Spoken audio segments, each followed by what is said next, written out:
Assalamualaikum warahmatullahi wabarakatuh.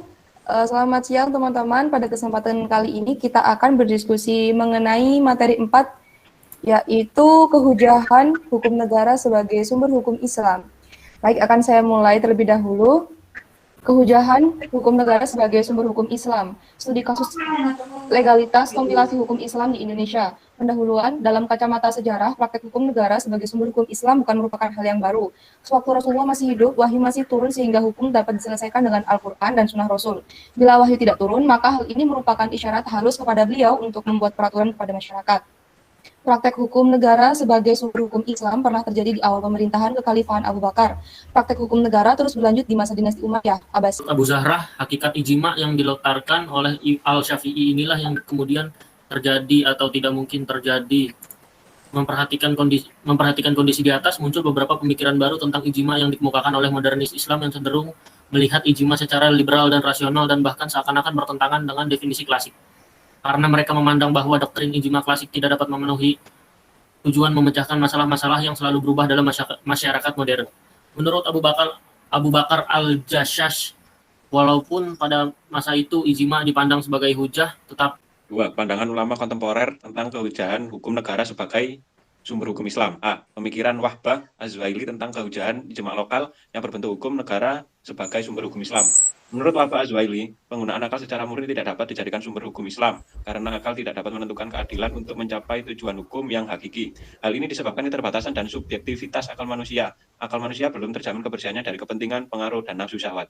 Menurut Wahbah Az-Zuhaili, pembuat hukum adalah Allah Subhanahu wa taala, dan inilah yang membedakan hukum Islam dengan hukum manusia. Karena hukum Islam sumbernya Nomor 4, kehujanan kompilasi hukum Islam sebagai hukum negara untuk menjadikan sumber hukum Islam di Indonesia.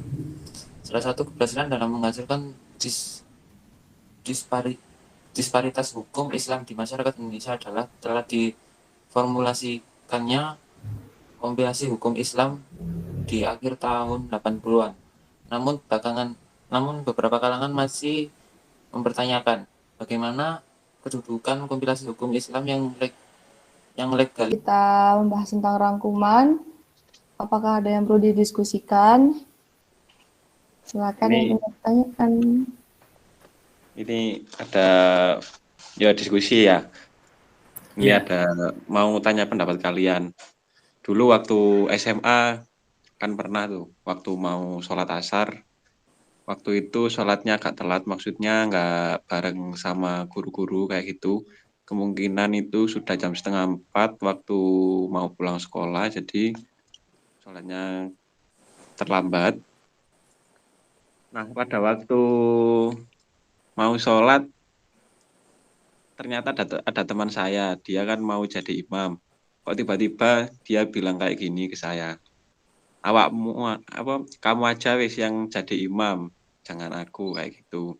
Soalnya aku orang Muhammadiyah, kayak gitu katanya. Kan menurut saya kan sama aja sih gitu loh. Cuma kan ya paling kan beda cuma sedikit, tapi intinya kan sama. Gimana menurut kalian? menurutku sih ya sebenarnya nggak apa-apa ya dia jadi imam, kecuali dia sholat terus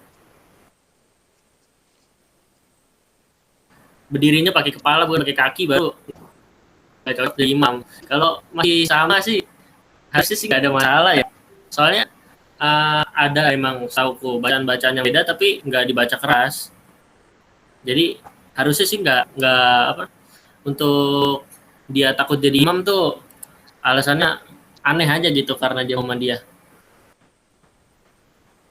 Ya saya juga kaget tuh.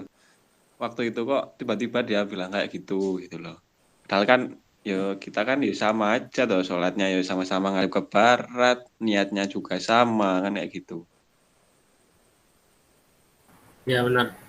Kalau Iya, mau sama. sholat niat puasa baru sholat. Dari aku juga kayak gitu. Sama aja. Itu pendapat. Nggak ada yang ngeluarin pendapat lain ini. Bentar. Ada paling nggak aku harus sih. Karena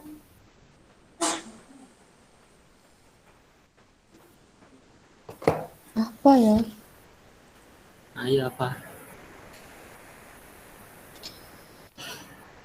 Udah lanjut pertanyaan lagi tuh. Ya wes.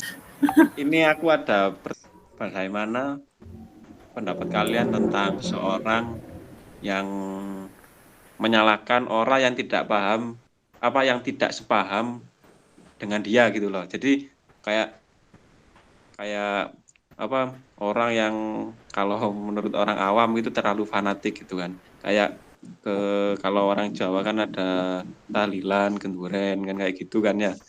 Nah, itu katanya nggak boleh kan Bid'ah, kayak gitu. bid'ah. Bagaimana ya pendapat kalian tentang orang-orang yang kayak gitu, yang suka menyalahkan kayak gitu? Ini kalau dari aku, eh kalau katanya guruku dulu pernah bilang, biasanya orang yang suka ngebid'ahin orang lain, mereka justru pemahamannya kurang tentang itu. Karena biasanya kalau orang yang benar-benar paham, mereka nggak akan gampang menyalahkan orang lain gitu. Karena kan pengetahuannya banyak, jadi nggak akan mudah menyalahkan gitu. Kalau dari aku kayak gitu. Ya, menurutku itu sih masalah toleransi aja ya. Islam sama di Islam kan diajarin buat toleransi sama agama lain. Sama agama lain aja kita toleransi.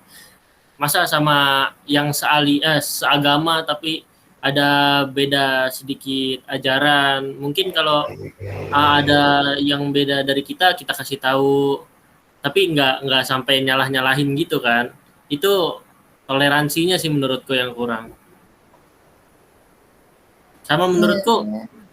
uh, kalau mau ngomong bid'ah sebenarnya harus belajar dulu baru bisa itu orang ya. Gimana sih namanya ya?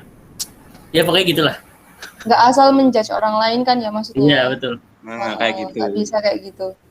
Soalnya ada juga sih temenku waktu pernah keluar sama aku ya, keluar ada perempuan lewat gitu, langsung ditutupi gini. Jadi sebenarnya ya gak masalah sih kan ya. Oh, kalau itu sih kalau dari pandanganku pribadi kayak gini, mungkin karena dia udah belajar banyak kitab yang tahu kalau perempuan tuh kayak gini, makanya dia berusaha menutupi. Tapi mungkin seharusnya nggak langsung memperlihatkan kalau dia sedang menutupi. Cuma memang kan ada beberapa laki-laki yang nggak, mungkin takutnya kalau dia lihat justru membangkitkan nafsu dirinya kayak gitu sih. Iya. Padahal bisa dengan memalingkan muka gitu, nggak sampai nggak usah ngeliat setan gitu. Kan nggak usah diperlihatkan, takut tersinggung juga ya si ceweknya. Iya. Ya, Ntar yang ada malah bikin orang tersinggung. Terus dengan gampangnya dia bilang, wah ya harusnya itu kayak gini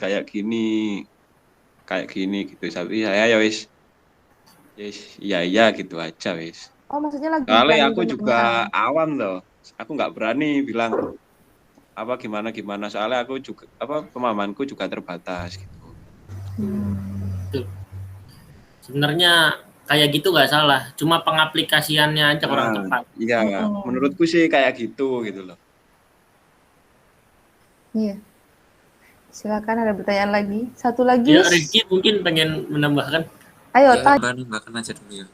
Kalau misalnya kayak apa itu tadi tahlil itu kan ada yang nggak boleh atau boleh. Sebenarnya tahlil itu kan merupakan adat istiadatnya dari Indonesia, ya kan ya? Betul. Iya, kalau kita disamakan dengan Mekah ya nggak ada dong. Tahlil kan yang emang nggak ada kan, cuma ada di Jawa kan kayak gitu. Iya. Ya, yang penting kan tetap niatnya aja. Ya. Dan niat baik kan hasilnya tahlil itu. Iya, betul. Masa ono tahlil niat membunuh kan nggak ada. Cuma kan kadang orang kan persepsinya berbeda-beda itu wis. Jadi ya menurutku saya kita ya biarkan aja yang kayak gitu. Iya. Sisi baiknya aja. Dikasih tahu, tapi kalau emang nggak ini ya udah nggak usah mengutuk orang itu gitu. Nanti kalau kita debat dengan orangnya, kita kan juga nggak punya ilmunya itu. Kita ilmunya terbatas kayak gitu. Soalnya juga kalau katanya guruku, agama itu bukan untuk diperdebatkan, apalagi agama Islam yang kayak kita kayak gini penuh toleransi, ya kan? Iya, saling memahami. Islam kan mengajarkan damai gitu kan. Betul, guys. walaupun ribet seru tapi kan Islam mengajarkan damai. Iyalah. Gimana nih? Ada lagi nggak nih? Ada pertanyaan nih. Oh, boleh, Iya. boleh. Dari Silakan. siapa? Aku. Oke. Kan apa ya? Kan zaman sekarang kan nggak ada nabi ya. Iya. Untuk kan banyak orang yang mungkin belum banyak orang yang belum mempercayai mazhab gitu. Tahu gak sih? Kayak gak karena gak ada mazhab, ikut mazhab apa enggak, Iya. gak ikut gitu. Menurut Iya, kalian iya. gimana? Dari aku dulu ya. Ya, kamu boleh. Kalau menurutku sih, ini menurutku pendapat saya ya. Kita itu harus ikut salah satu mazhab. Soalnya kalau ya benar sih, sholat itu kan di Al-Qur'an sudah dijelaskan juga. Tapi kan secara umum gitu loh. Maksudnya penjabarannya itu kan di di mazhab itu kan, di fikihnya itu kan. Ya, kayak gitu nggak sih? Iya, Nah, iya. nanti takutnya kalau kita nggak ikut salah satu mazhab, kita itu takutnya kita membuat penafsiran yang salah gitu. Kan Al-Qur'an itu multitafsir toh. Ada orang yang Iya. menafsirkan kayak gini, ya, kayak gitu. Kalau menurutku sih lebih baik ikut mazhab supaya nggak terjadi salah tafsir kayak gitu. Kalau dari aku tentang orang yang tadi yang ditanyakan Rifki berarti apa? Orang yang nggak percaya sama mazhab gitu ya? Iya, nggak ngikutin mazhab manapun gitu. Ya. Akunya nggak Resume, punyanya Rian aja wes. Aku bingung Oke. jawabnya Rifki. Kalau kalau aku menambahkan punyanya Rian, memang kita kan bukan diwajibkan, nggak harus mengikuti mazhab, tapi kan lebih baik kita mengikuti mazhab.